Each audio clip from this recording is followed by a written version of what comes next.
మంచిర్యాల జిల్లాలో ధాన్యం సేకరణ తీరుపై రైతులు మండిపడుతున్నారు. అధికారుల మాటలకు వాస్తవ పరిస్థితికి పొంతన కుదరటం లేదు. కొనుగోళ్లలో తీవ్ర జాప్యంతో రైతులు నిత్యం ఆందోళన చేస్తున్నారు.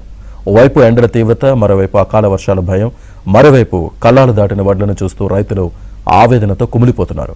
కొనుగోళ్లు ప్రారంభమైన నెల రోజులుగా వస్తున్నా ఎందుకు కాంటాలు వేయటం లేదని అధికారుల్ని నిలదీస్తున్నారు.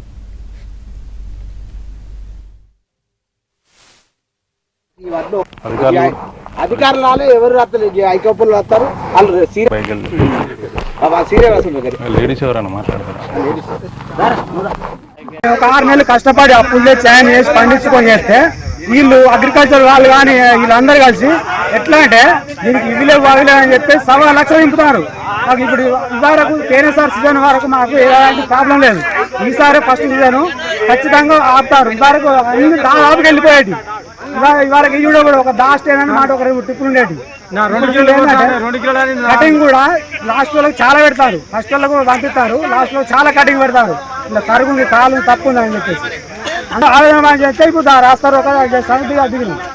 అకాల వర్షం ఉంటుందని తెలుసు, ఇప్పుడు అధికారులు తెలుసు, అందరూ తెలుసు. అధికారులు ఎవరు స్పందిస్తలేరు. మరోవైపు 70 నుంచి 80 వేల మెట్రిక్ టన్నుల ధాన్యాన్ని ఎటు పంపాలో అధికారులకు కూడా అర్థం కావడం లేదు.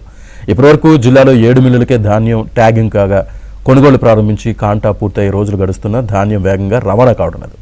రైతులు ఆందోళన చెందాల్సిన అవసరం లేదని, కొనుగోళ్లను వేగవంతం చేస్తామని మంత్రి వివేక్ వెంకటస్వామి హామీ ఇస్తున్నారు.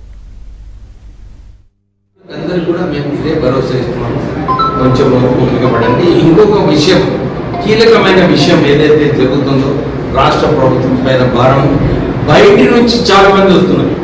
ఈ బయటి నుంచి మహారాష్ట్ర నుంచి వచ్చి ఇక్కడ కొనుగోలు చేయమని చెప్పి వాళ్ళందరూ కూడా కోరుతున్నారు. మేము ఇదే రిక్వెస్ట్ చేస్తున్నాము.